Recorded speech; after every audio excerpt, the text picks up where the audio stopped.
Madam నేర్స్తాను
ఎక్కడి నుంచి వస్తారు వాటర్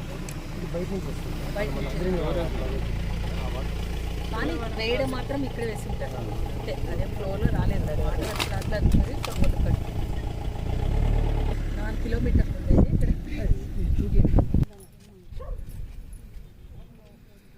డాగ్స్ అని తీసుకొచ్చారా సర్చింగ్ ఇదంతా కూడా తర్వాత కనుక్కున్నారా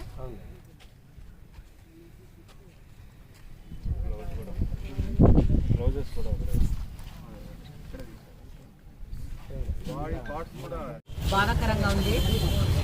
పొంగనూరులో ఫస్ట్ టైం ఈ సంఘటన అని బాధపడుతున్నారు. వాళ్ళ తల్లిదండ్రులతో కలిసిన తర్వాత చాలా బాధ అనిపించింది. ఇలాంటి పరిస్థితి ఎక్కడ జరగకూడదని కోరుకుంటున్నాను. నేను ఇంత దురదృష్ట పరిస్థితిలో ఇక్కడ వచ్చి నేను వీళ్ళందరూ కలిసి చూసే వాళ్ళ తల్లిదండ్రుల పేరెంట్స్తో కూడా మాట్లాడడం జరిగింది. వాళ్ళు ఏ రోజు కూడా ఎక్కడ బయట పంపిన అమ్మాయిని ఆ రోజు జస్ట్ 5 నిమిషాలు బయటికి పోయే లోపలనే వెంటనే మిస్సింగ్ అయిపోయింది. మిస్సింగ్ కేసు పెట్టడం జరిగింది. కానీ మిస్సింగ్ అనుకుని వీళ్ళు కంప్లైంట్ చేసినారు. పోలీస్ వాళ్ళ డిపార్ట్మెంట్ మొత్తం వెంటనే స్పందించి ఆ రోజు నైట్ 9 o'clock నుంచి ఎక్కడ ఏమేమి ఉన్నాయని డాగ్స్ తెప్పించడము చేయడము వాళ్ళు కూడా చాలా కష్టపడి అన్ని ఇన్వెస్టిగేషన్ చేశారు. వాళ్ళ ఫ్యామిలీ కూడా చాలా మంచి ఫ్యామిలీనే. అది ఎందుకు ఈ విధంగా జరిగిందో చాలా బాధాకరంగా ఉంది. ఇలాంటి ఘటన ఇంకొకసారి జరగకూడదని నేను కోరుకుంటున్నాను. ప్రతి ఒక్కరికి ఈ ఊరంతా మనసులందరినీ కలిసివేసేసింది. ఇది చాలా అన్యాయం అని నాకు అనిపిస్తుంది. ఆ దుష్టుల్ని వీళ్ళు మాత్రం వాళ్ళు వదిలిపెట్టేటట్లేరు. పోలీస్ డిపార్ట్మెంట్ చాలా చక్కగా కష్టపడుతున్నారు. దొరికితే మాత్రం వదిలిపెట్టేది లేదు మేడం అంటున్నారు వాళ్ళు. ముఖ్యంగా ఈరోజు గవర్నమెంట్ ఎంత మహిళల కోసం ఎన్నో పనులు చేస్తూ సాధికారత కోసము ఆడపిల్లలకి వాళ్ళు చదువుకోవడం కోసము అభివృద్ధి చేయాలని ముందుకు తీసుకెళ్తుంటే ఈ విషయం తెలిసిందంటే అసలు వదిలిపెట్టే ప్రసక్తే ఉండరు. సీఎం గారు అయితే మీ హోమ్ మినిస్టర్ గారు కానీ తప్పకుండా వాళ్ళ నోటీస్ తీసుకెళ్తాము, వీళ్ళకి న్యాయం చేస్తాము. ఆ దుష్టుల్ని ఎంతటి వాడైనా కానీ శిక్షించేదే, వదిలిపెట్టేదేమి ఉండదు. పోలీస్ డిపార్ట్మెంట్ సపోర్ట్గా ఉంది. వాళ్ళ కష్టాలు చెప్పడం లేదు, చెప్తున్నారు. రాత్రి పగలు వాళ్ళు చేస్తూనే ఉన్నారు. వాళ్ళు చేసిన ఫైల్స్ అన్ని నేను చెక్ చేస్తాను కాబట్టి ఏం ప్రాబ్లం లేదు. తప్పకుండా దోషులు దొరుకుతారని నమ్మకం ఉంది. వాళ్ళ తల్లిదండ్రులు కూడా మనం న్యాయం చేస్తాము. సీఎం ద్వారా వాళ్ళు పిలిచిపోవడం కూడా జరుగుతుందని మీడియా ద్వారా తెలుపుతున్నాను. మీకేమన్నా డౌట్స్ ఉంటే చూడు, వాళ్ళు కష్టపడి వెతికినారు కానీ తను శవమై తేలింది.